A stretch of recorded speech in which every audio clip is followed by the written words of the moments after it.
Bonjour l'élite, vous connaissez sans doute Jean-Jacques Bourdin, voilà, présentateur, éditorialiste, je sais pas trop, en tout cas journaliste bien reconnu. Le Consul Puzzle avait traité dans une vidéo que j'essaye de tourner, mais je sais pas, mon internet bug, j'arrive pas à démarrer alors que c'est censé avoir chargé. Enfin bref, avait traité le cas donc de Valérie Pécresse qui voilà était sur le plateau, lui pendant 1 minute 30 parlait de cette affaire. Je vais vous résumer un peu l'affaire derrière et voilà le mettait en cause directement en disant que elle prenait très à cœur les violences sexuelles faites aux femmes, etc. Derrière Bourdin, on voyait qu'il était extrêmement marqué et choqué par cette intervention, qu'il avait du mal à dire ses mots, on voyait dans son ton, etc., que c'était assez, qu'il était très perturbé.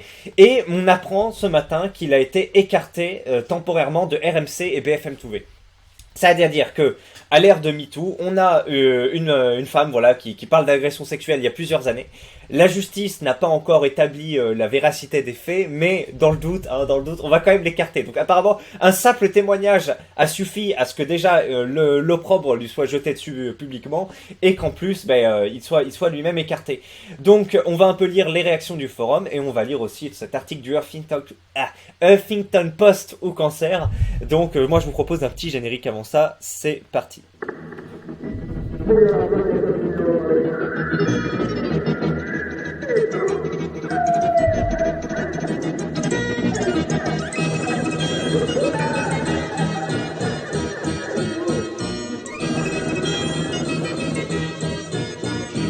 Normaux avec des gens normaux. Hop. Alors je crois que le Huffington Post au cancer a été acheté par Amazon, comment il s'appelle, Post acheté par Bourdin, non, par Bezos. Je crois qu'il a été acheté par Jeff Bezos. Bezos rachète une maison à Los Angeles. S'offre le Washington Post. Ah non, en fait, il a acheté le Washington Post, pas le Huffington Post. Il faut voir qui est à la tête du Washington Post, n'est-ce pas? Bref, et donc c'est pas ça. Mais très bien. Non, parce que je voyais, là ça parle de MeToo, là ça parle de accusé de racisme, etc. Je me dis, tiens, est-ce qu'il y a un petit truc Amazon, etc. Non. Alors, c'est parti. Jean-Jacques Bourdin, à la demande de la direction, se retire temporairement des antennes BFM TV et de RMC. Voici comment débute le communiqué publié ce dimanche 23 janvier par le groupe Altis au sujet de son journaliste star, visé par une enquête pour tentative d'agression sexuelle. Une mise à l'écart que déplore l'intéressé, fustigeant une décision unilatérale de la part de sa direction. Comme l'avait révélé le Parisien le 15 janvier dernier, l'intervieweur politique de la matinale BFM TV RMC est effectivement accusé d'avoir cherché à embrasser contre son gré une collègue en 2013 en Corse. L'animateur d'alors 64 ans aurait rejoint cette journaliste de 25 ans dans une piscine avant de la saisir par le cou et de lui lancer « J'obtiens toujours ce que je veux » après qu'elle a refusé ses avances. Après qu'elle a, ça fait bizarre, j'aurais dit après qu'elle est, mais bon. Une enquête a été confiée par le parquet de Paris au commissariat du 16e arrondissement. Elle pourrait aboutir au constat que les faits sont prescrits puisque le délai en la matière est de 6 ans. Effectivement, pourquoi la jeune fille ne s'est pas manifestée dans les 6 ans de la prescription? Après, voilà... Si ça t'est arrivé, tu dis merde, putain, pour un truc légal, je me fais niquer comme vous, je sais pas, vous avez votre truc qui tombe en panne 2 jours après la garantie, c'est pareil, vous voyez. Par la loi vous êtes niqué, mais le truc vous a quand même bien baissé, enfin bref. Donc, il y aurait apparemment cette pression. Pourquoi elle s'en est pas souvenue avant. En plus, MeToo, ça fait quand même quelques années qu'il y a eu cette libération au moment de la grosse vague, là. La meuf qui faisait chier... le patron d'Equidia, là, je sais plus, bref, il y aurait pu avoir quelque chose. Le groupe veut préserver son image. Dans un premier temps, après les révélations de non contraires, Marc-Olivier Fogiel, directeur général de BFM TV, avait maintenu sa confiance à Jean-Jacques Bourdin. À ce stade, rien ne nous conduit à modifier les choses à l'antenne, nous ne devons céder à aucune pression. Mais ces derniers jours, la polémique s'était invitée à l'antenne. Mardi 18 janvier, pour la première de la nouvelle émission politique du journaliste, la candidate LR à la présidentielle Valérie Pécresse avait profité de la tribune qui lui était offerte pour se lancer dans une diatribe sur les violences sexuelles, promettant notamment la fin de l'impunité. Elle y avait notamment souligné le fait qu'elle s'était clairement posé la question de sa participation au programme au vu des accusations pesant sur le journaliste. Et la question s'était forcément invitée dans la parole des autres personnalités politiques censées venir sur le plateau BFM TV et RMC, Yannick Jadot annulant par exemple son passage. Ah ouais, donc on en est à ce point, effectivement, rien n'a été prouvé, on a un discours, un simple témoignage qui qui a des effets très très concrets, hein. Éviction du boulot et des politiques qui comme ça disent non vas-y dans le doute on vient pas. Résultat, dans son communiqué de ce dimanche, le groupe précise que sa décision a été prise pour ne pas porter préjudice au fonctionnement quotidien des deux antennes. Ce retrait temporaire permettra d'éviter les instrumentalisations politiques et médiatiques. Il a été remplacé par Apolline de Malherbe et Greg Toussaint. Non, Bruce Toussaint, mais bref, pour la petite blague, Greg Toussaint. Ok, bon, je pense que j'ai exactement la même lecture des faits que vous, hein, à part si c'est discordant, mais je vous connais un peu. Hein. On est là, on se dit, mais putain,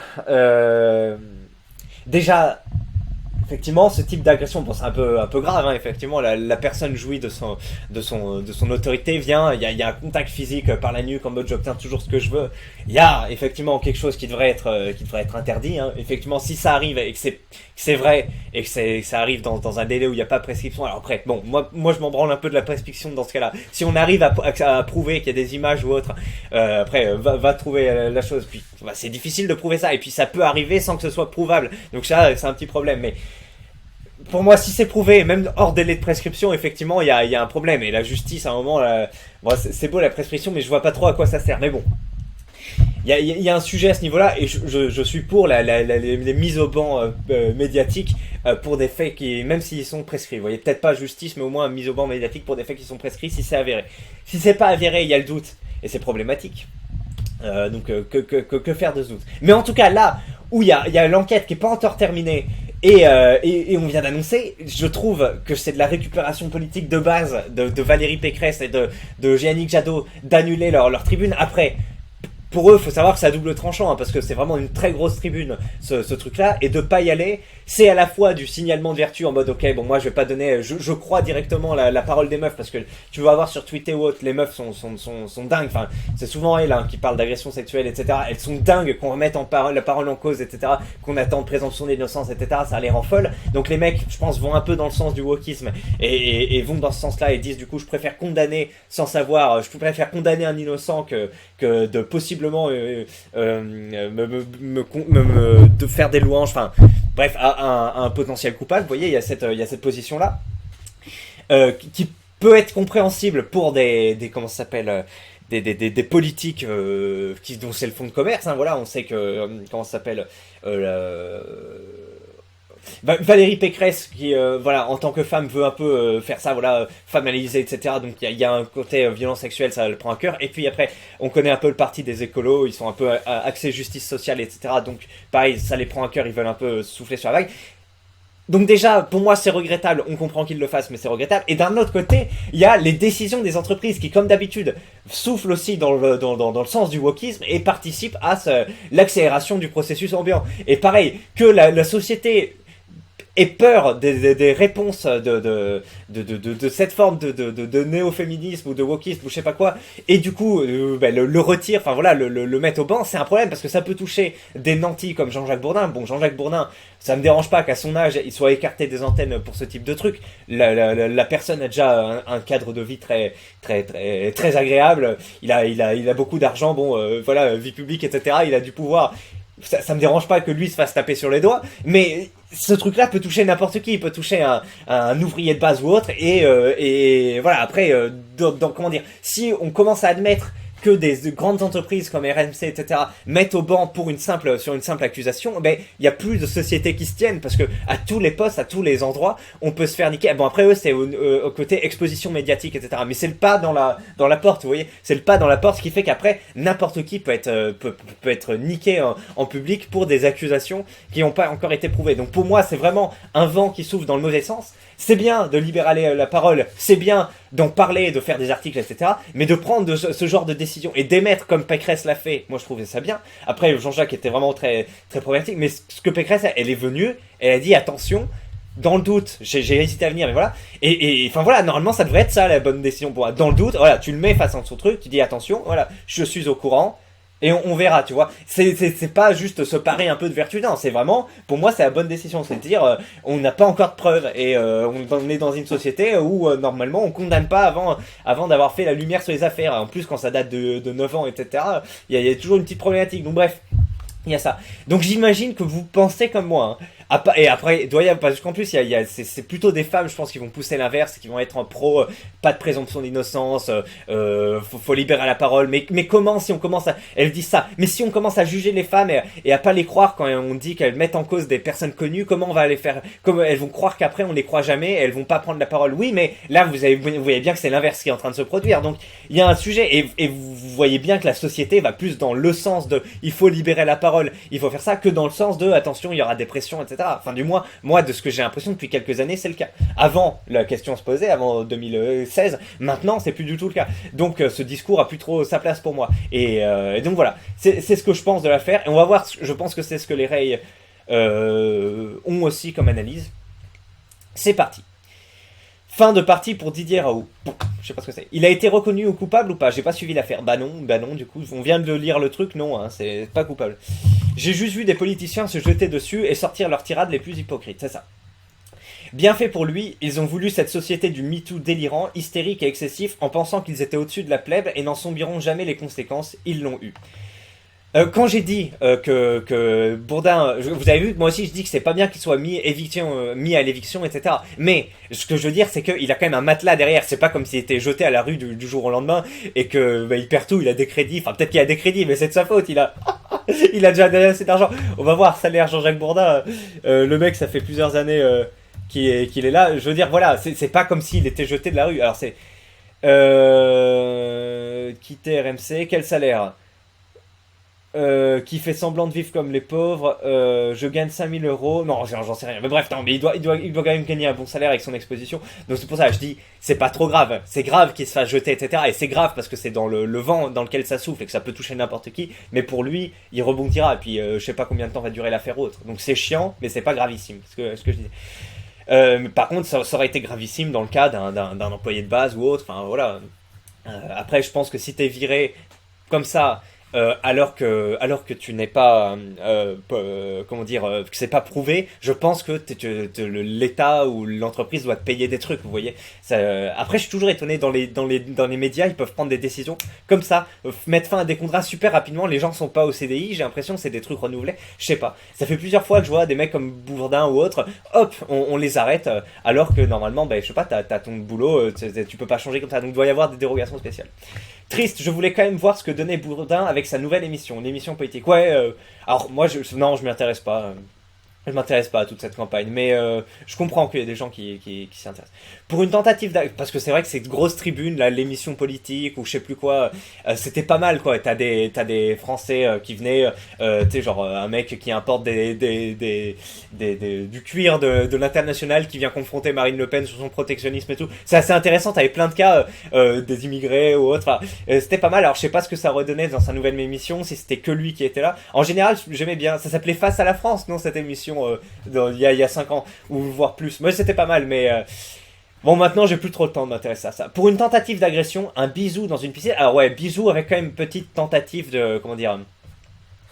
Déjà oppression physique et en plus l'aura quoi. L'aura du genre je suis ton supérieur, je suis le cador quoi. Il y a ça, c'est problématique. Voilà, c'est un fin de carrière est foutu, ils l'ont voulu. Pour une tentative d'agression, un bisou, ouais, mais il y a un peu plus que ça. Il a tapiné pour le système, il se fait déglinguer par le système, fin de partie pour ce golem. S'il y a un peu de justice dans le fait que même les vendus du système finissent par se faire sortir. Ah, on dit, voilà, il sert la soupe à Macron ou autre, enfin je sais pas Macron, mais en tout cas le système, et finalement ça m'en bouge une sans faire bouger l'autre, c'est le genre de personne qui mérite que de la merde lui retombe dessus. Une vision que je partage un peu, hein, un ressenti, je me dis aussi oui, quand il y a des enculés, c'est normal que... Enfin, après, lui, rien n'est prouvé, mais... non, mais je veux dire, si vraiment c'était avéré qu'il était... Je connais pas son positionnement par rapport au pass, tout ça, donc en fait, je sais pas trop, mais je comprends pourquoi il réagit comme ça. Simple retour de bâton pour ce médiocre journaleux protégé par le système.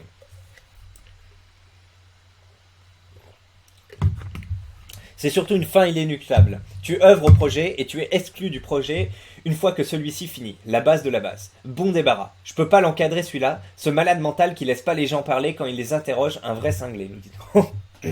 Aya, donc une trentenaire qui se fait chier, peut tout à fait détruire la vie d'un homme qu'elle aime pas juste en disant qu'il lui a essayé de faire un bisou il y a 10 ans. Voilà, c'est ça la société incroyable, MeToo.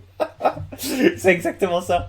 C'est plutôt l'histoire d'un sexagénaire qui veut se taper le cul d'une meuf de 20 ans puisqu'il obtient toujours ce qu'il veut. Mauvais côté du Pentateuque. Oui, le problème c'est que oui, si c'est avéré, mais le problème c'est qu'on sait pas si ça l'est. Ça, c'est très facilement inventable et tout. Après, si c'était avant le MeToo, et les mecs se sentaient, je pense, un peu plus poussés des ailes que maintenant. Donc, mais dans le doute, ne condamnons pas. Enfin, je sais pas. Normalement, hein. Avant, j'écoutais Bourdin parfois. Apolline de Malesherbes, sûrement une prolo vu le nom, j'écoute jamais.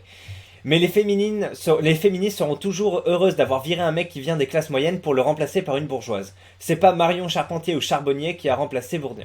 Ah, c'est Apolline de Malesherbes, une bourgeoise qui a remplacé... D'accord, je savais pas que Bourdin au départ était venait de classe moyenne, mais oui, c'est possible, cette vision de classe, effectivement. Moi, oui, je suis un peu d'accord avec le fait que, en général, le néo-féminisme, le proto-wokisme, non, le wokisme tout court, j'aime bien rajouter néo, proto, le wokisme et le néo-féminisme sont assez souvent des épouvantails mis en avant, ou des luttes mises en avant par des milliardaires, enfin par toutes sortes de strates sociales pour diviser la question de la lutte sociale. Alors parfois à raison, parfois à tort, enfin je veux dire parfois c'est vrai, parfois c'est faux, parfois c'est juste des mouvements qui émergent tout à fait naturellement et sans tenir compte de la classe sociale, hein. Mais dans les faits, c'est quand même quelque chose qui divise entre prolos, hein, grosso modo, entre classe moyenne, que contre les mecs qui ont doublé leur fortune pendant le Covid, ou multiplié par 10, je sais plus, mais bref, les milliardaires, voilà. Mais c'est bien, continuons de nous taper dessus pour des questions de race, etc. Après, ce qui a sa logique aussi, vous avez vu que je suis pas à l'abri de quelques critiques à ce niveau-là, mais bref. Tapons sur tout le monde, de toute façon. Enfin, tapons, plaignons-nous de tout ce qui a à se plaindre. Le pire, c'est qu'elle se sert sûrement d'une scène existante, les deux se trouvant dans une piscine, et elle a dû inventer à partir de là. Il a peut-être même tenté de l'embrasser, s'est pris un vent et ça s'est arrêté là, mais elle a inventé le soi-disant j'obtiens ce que je veux et les mails soi-disant insistants. Ah, j'avais pas vu passer des mails insistants, mais s'il y a des mails, normalement il y a preuve. Après, à voir ce que c'est insistant dans le monde de 2022, hein. À voir. Mais oui, c'est possible qu'il y ait le point de départ, ils étaient dans la piscine, etc. Et derrière qu'elle parte en couille dans son délire. C'est possible. Dire que les néo-féministes doivent être ravis que la médiation d'une affaire peut tuer la vie d'un homme. Quand on ne sait pas monter soi-même dans l'échelle sociale, on préfère détruire ses semblables. Voilà le féminisme du 21e siècle, nous dit-on. Les politiques qui arrivent à se débarrasser d'un mec qui les force à travailler leurs interviews le matin. Si Élise Lucet était un homme, elle l'aurait déjà été accusée aussi. La fameuse agression, c'était une tentative de bisou, bordel ce pays. N'essaie jamais d'embrasser une fille en soirée avant d'avoir signé un contrat avec elle, sinon dans 10 ans, quand elle va s'emmarder, passer la trentaine, elle va t'accuser. Oh là, et en plus, il y en a qui disent, elle a passé la trentaine, elle est dans le mur, elle commence à se faire chier. J'avoue, cette vision un peu typiquement forumienne est assez rigolote. Ouais, ça c'est un souci, hein, le côté... Déjà, moi, à mon époque... Enfin, quand j'étais jeune, adolescent, je comprenais le délire du consentement, etc. Et je comprenais pas qu'il y ait des mecs dans des films où les beaux gosses, tu vois, en soirée, etc. Je les voyais embrasser, tu vois, sans demander la permission. Et déjà, pour moi, c'était bizarre, tu vois. Pour moi, c'était comme une espèce de petit viol, tu vois. Je me disais, mais c'est... Genre, pour moi, c'était pas possible, tu vois. Genre... Mais en fait, c'est comme ça que fonctionne l'amour. Alors, pas embrasser, genre, tu la prends de force, etc. Mais il y a le fait de demander la permission, c'est t'as pas confiance en toi, c'est un tue l'amour, c'est très problématique. Alors que le fait effectivement de sentir cette tension et puis d'aller dans son sens et puis la fille t'accorde aussi le truc, ce qui est un truc naturel, avec ce genre de comment ça s'appelle, de dénonciation, qu'il a tenté de l'embrasser, etc. Ça fait quand même une destruction pour moi des rapports de séduction basiques. Après là, c'est pas exactement la même chose. On compare le fait de prendre par le cou et de dire voilà, je sais, au fait de comment ça s'appelle, de simplement voilà, s'embrasser sans demander le consentement. Mais il y a quand même une chose, c'est, je veux dire, une phrase séduisante un peu ambiguë comme ça. Alors lui, c'est plus qu'ambigu, hein, c'est carrément une pression, le truc, on peut rien refuser ou autre. Mais vous voyez bien qu'il y a des phrases qui peuvent être dites dans un contexte séductionnel où déjà le mec en face a le cœur qui bat, etc. Il est assez stressé. Il y a des phrases qui peuvent être à double tranchant, qu'il peut dire sans penser à mal, sans vouloir exercer une pression, mais qui paraît masse, du genre moi j'obtiens toujours ce que je veux, tu vois. Genre vous voyez, c'est une phrase type de séducteur lambda. J'obtiens toujours ce que je veux. Vous voyez ce que je veux dire ou pas? Han Solo ou autre qui dit ça, c'est pas du viol, genre c'est dit avec un ton suave. Enfin je sais pas trop. Vous voyez, j'obtiens toujours ce que tu veux, et puis tu la prends par la nuque, enfin c'est classique quoi, pour aider au rapprochement, c'est un truc, une femme peut aimer se sentir un peu enveloppée physiquement, alors à la limite même dominée physiquement, ça arrive hein, vraiment, enfin vous pouvez vous documenter, ça arrive, la domination physique c'est ce qu'on peut rechercher, pas un viol mais vraiment dominer physiquement, vous voyez il y a une frontière ténue, où il peut y avoir à la fois une petite domination physique, une petite pression sur la nuque, à la fois une phrase de séducteur lambda type j'obtiens toujours ce que je veux, ça dépend du temps employé, mais tout ça peut être fait dans les règles de l'art, avec un bisou qui est consenti, où toute cette ambiance est propice à un rapport de séduction, sans que ce soit un problème, et qu'après, quelques années plus tard, tu peux te dire, tiens c'est vrai, je l'aime pas, ou après il m'a mal parlé, etc. Et tu peux lui niquer sa vie avec des faits qui sont prouvés, mais qui sont même pas agressifs, vous voyez. Donc ça, c'est assez incroyable, et c'est complètement, on est en train de complètement détruire tous ces rapports amoureux. Ça produit à l'appel soit des tchads qui eux vont continuer d'être un peu dans leur logiciel et qui vont pas avoir trop de mal parce que les femmes vont pas trop acheter, soit des mecs un peu comme moi ou des lambda qui vont passer par ce truc là. Comme ils auront pas cette aura séduction autour d'eux, ça va passer pour du forçage ou autre, et après les mecs peuvent se faire baiser. Donc c'est vraiment très problématique. On se retrouve avec un truc où effectivement on va devoir demander de signer des contrats ou autre, sauf que ça c'est tu l'amour, ça marche pas. Donc on va se retrouver dans une société effectivement où il y aura une grande misère sexuelle et affective, avec des femmes qui en plus vont toujours plus jouer de leurs prérogatives, vu que c'est elles qui peuvent être agressées, qui peuvent souligner l'agression, etc. C'est elles qui vont toujours mettre plus de pression, puis elles vont exercer cette pression. On va se retrouver comme dans les particules élémentaires, je crois, le livre le bouquin de Welbeck qui décrit très bien ça. Voilà, la fille féministe qui a vécu sa vie, puis qui arrive après à 35 ans, le Pazen en a parlé récemment aussi, 35-40 ans. Elle arrive et elle a pris le mur et elle dit merde, j'arrive plus à séduire, etc. Mais oui, mais quand tu pouvais séduire, t'as fait la chieuse, enfin la féministe, etc. Cette vision du monde te convenait et au final, t'es toi-même en train de détruire la chose. Et qu'est-ce qui va se passer? Les hommes vont aller dans des endroits où il y a plus cette ambiance morbide. Donc voilà, hein, autre pays et vous en prendrez qu'à vous et vous deviendrez raciste ou autre. Enfin, je sais pas, mais c'est en tout cas un petit sujet, Et il faut que la parole des femmes soit libérée, etc., que des agressions graves vraiment comme ça soient, mais il faut qu'il y ait 2 poids 2 mesures. Enfin, vous voyez que c'est assez complexe comme sujet, mais vraiment là, avec la prise de décision de RMC, etc., là pour moi on va dans le mauvais sens et on n'est pas dans la demi-mesure, on est dans la connerie. Voilà. Je pense qu'on va arrêter cette vidéo là parce que les posts vont peut-être un peu. On va se taper Apolline de Malherbe tout le temps maintenant pour faire du wokisme à la con. Moi je la connais pas cette meuf, mais je sais qu'elle servait la soupe un peu à Macron, c'est tout ce que je sais, et donc ouais que c'est une complice et que c'est une enfoirée, mais à part ça, je sais pas trop. Regardez l'interview de Ramadan, Bourdin avait quasi la bave aux lèvres de l'humilier à 8h30 du matin avec ses questions à la con et son jugement moral pro-MeToo. Le retour de bâton est délicieux. Et en fait il se voyait dans le miroir, ça devait le dégoûter. Un cuck soumis à sa femme qui fait l'alpha avec les stagiaires. Putain mais ce melon, tu sens qu'elle est habituée à se faire mousser et qu'elle supporte pas le moindre petit affront. Voyons voir. Anne Livré rappelle à Lord Tom Villain. Qu'est-ce qui se passe avec mon internet là? Je comprends que dalle, j'arrive pas à tourner la vidéo de Pazen, j'arrive pas à faire ça. Allez, c'est pas grave. Macron est un pur gauchiste, ok. Aïe, mais ces meufs qui se rappellent d'un truc arrivé il y a 10 ans avec une date précise, la mémoire sélective qui se déclenche uniquement quand ça les arrange. Évidemment, le mec est condamné et jeté en pâture avant même d'être jugé. Pouvoir détruire la vie d'un homme sur de simples déclarations grâce au privilège du vagin, mais il paraît que c'est dur d'être une femme en 2022. Par contre, même si cette type est clairement une gigantesque tapin du système, je comprends absolument pas pourquoi vous vous réjouissez de ce qui lui arrive. Le type n'a même pas été jugé, et encore sous l'effet de la présomption de distance, et pourtant tout le monde le considère comme déjà coupable. Bientôt, il suffira de coller une fausse affaire de viol à un type qui dérange avec une actrice payée pour jouer le rôle d'une pseudo-victime, ou alors que le mec se mange une hystérique dont il a croisé le regard il y a plusieurs décennies pour l'anéantir sur la place publique avant même que tout jugement ait pu être rendu. La simple accusation devient une arme et on s'en branle de l'innocence du type. Et demain, le type en question, ça pourrait bien être vous d'ailleurs, c'est ce que je pense aussi. On se réjouit de ce qui lui arrive parce que justement c'était un tapin du système. C'est les gens comme lui qui ont façonné cette société hystérique et délirante sur ce genre de questions et qui osent le jouer défenseur aux femmes. Oui mais bon, vous tapez une balle dans votre camp. Enfin, de toute façon, nos paroles sur le forum ont aucun sens, je veux dire aucun poids. lapsus révélateur ou pas, non, aucun poids, mais dans l'idée, oui, dans l'idée, faut pas participer au mouvement. Je suis d'accord avec celui qui dit faut se foutre de sa gueule, mais faut mettre en parenthèse, mais par contre, c'est grave. Le problème, c'est ceux qui récupéreront véritablement les pots cassés de cette politique seront les opposants de demain. Ils ont créé une arme qui permet de souiller la réputation d'un type pour l'éternité avec une simple accusation, par exemple Darmanin. Faut garder la tête froide dans ces moments-là et comprendre l'ampleur de la situation, même si c'est tentant de se défouler sur cette petite pute de Bourdin. Putain, à la fin, m'a un peu surpris. C'est pas mal.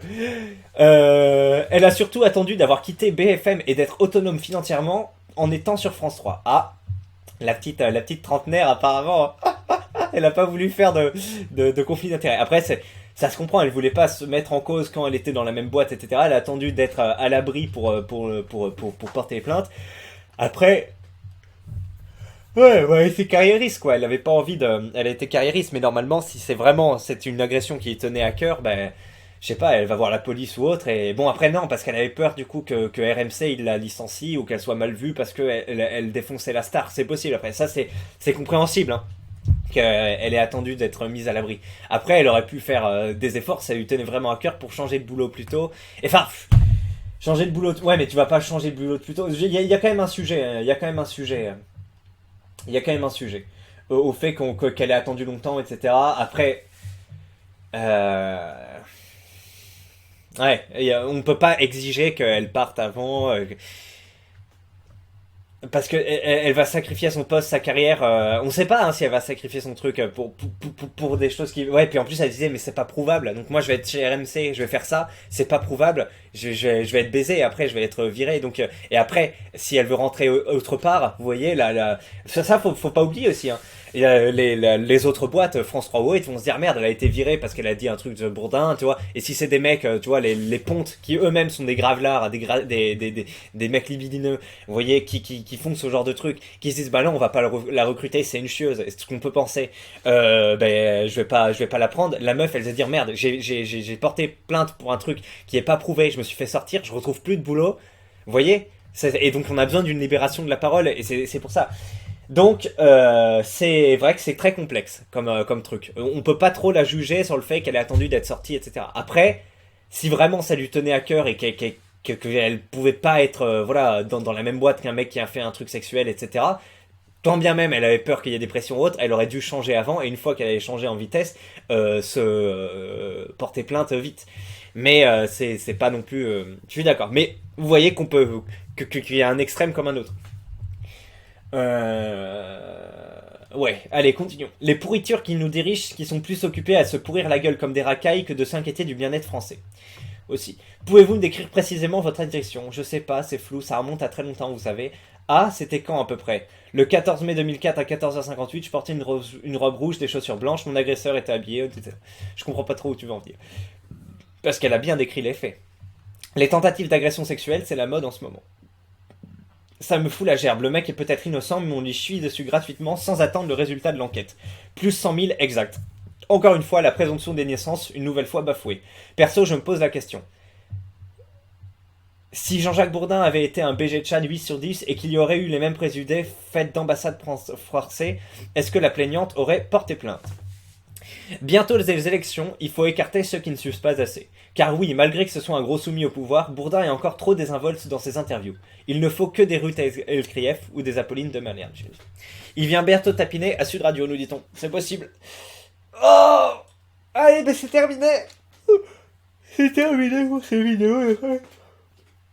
Allez, ben je vous souhaite une bonne journée, moi. Enfin, une bonne soirée, puisque cette vidéo sortira normalement plutôt le soir. Ben d'ici là, salut l'élite. On se revoit demain. Allez, bye.